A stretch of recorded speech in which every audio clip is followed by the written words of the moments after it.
as with digestion of any macromolecule, we have to make that macromolecule small enough that it can cross through the intestinal walls.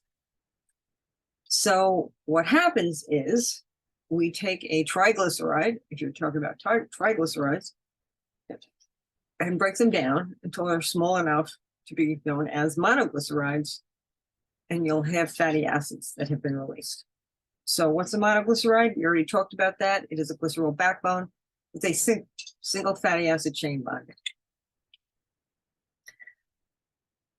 When you're producing saliva, you are also actually producing lingual lipase, which is going to start a teensy little bit of fat digestion in the mouth. And you'll remember that not a lot of digestion occurs in the mouth simply because food doesn't stay there long enough. That lingual lipase is actually acid stable. So once that fat, which has been mixed with lingual lipase, gets to the stomach, lipid digestion will start to occur. Excuse me. Excuse me. All right, now, not a lot happens in the stomach because stomach is, you'll remember this also, main function is as its temporary storage tank for food. Every time you hydrolyze a molecule, every time you break something down, you are releasing stored energy. So when you are breaking bonds of triglycerides to make them into diglycerides and then monoglycerides, you bet you are releasing ATP. In the stomach, you will have a lot of mixing and churning thanks to the additional layer of smooth muscle around the circumference of the stomach. The stomach itself will also produce another lipase, gastric lipase, that will hydrolyze lipids. That material will move into the small intestine. As that fatty substance, that fatty meal, hits the small intestine, it will trigger the release of a hormone which is known as CCK, cholecystokinin.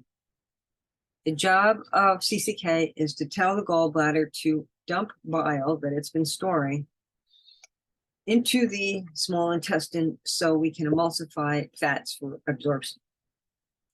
When we talk about emulsification, basically what's happening is that we are actually breaking bonds within the lipid in order to expose more surface area to enzymes.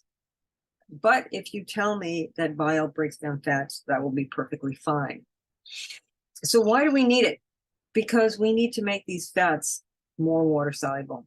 You know that fat doesn't mix with water unless bile is present.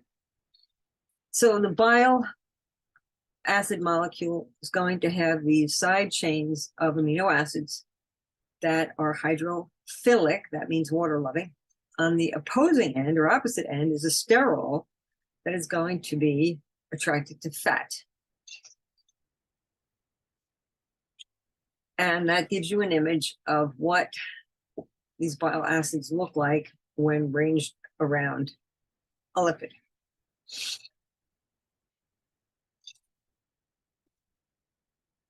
You will remember this forever because the majority of digestion through hydrolysis, breakdown of large molecules by the addition of water molecule, of a water molecule. Most of the hydrolysis or digestion of triglycerides, and every macromolecule is going to happen in the small intestine, specifically the jejunum. The pancreas is that factory of enzyme production. So it will secrete pancreatic lipases. The small intestine will also secrete some lipases.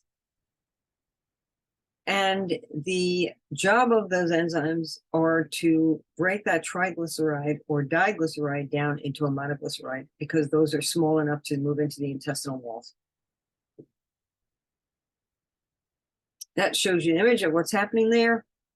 The one on the left shows you what the pathway of digestion from macromolecule to monomer. And it also, this is pretty cool because it shows you which are the anabolic versus the catabolic reactions. Now, phospholipids are going to be digested in a similar fashion. Fatty acids will be removed through hydrolysis, and parts of the complex will be absorbed into the intestine. Sterols can be absorbed as is, though if there are fatty acid chains off those sterol rings, they have to be removed before that absorption can occur. And that gives you a diagram of what's happening in terms of digestion and absorption. Now, what happens to biles? I should say bile molecules. Once it's in the small intestine and has done its job of emulsification, most of it is going to be absorbed from the small intestine, shipped back to the liver, and recycled. Some will be bound to dietary fibers and are pulled out of the body with feces. The excretion of bile can actually help reduce blood cholesterol levels. Yes, it can, which is totally cool. What about absorption? The building blocks of broken down triglycerols, in other words, the glycerol backbone, as well as short and medium fatty acid chains, will move through diffusion easily into the intestines. And then from there, they're directly absorbed into the circulatory system. The larger molecules, the monoglycerides and those longer fatty acid chains, those with more carbons, will combine with bile to form these spheres, which are known as micelles. So micelles or micelles are emulsified fat droplets that are going to be formed by those biomolecules that are going to surround monoglycerides and fatty acids. The way they are configured allows for solubility as well as the transportation, generally through active transport, into intestinal cells. Once inside the cell, they will be broken down and then reassembled into new triglycerides. Those new triglycerides are going to be packaged into these transport molecules that are known as chylomicrons. Cholesterol and phospholipids share the same fate. The intestinal cells will release those chylomicrons into the lymphatic system. The chylomicrons will move through the lymphatic system in lymph up towards the heart, get mixed with plasma just before the heart, and then those compounds, those chylomicrons, which are now in blood, will get shipped off to the liver for processing. So the larger fats will get combined with lymph in the lymphatic system,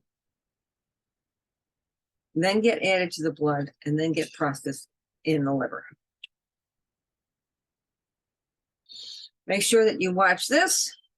It explains and goes into a little bit more detail with some visuals what we just went over.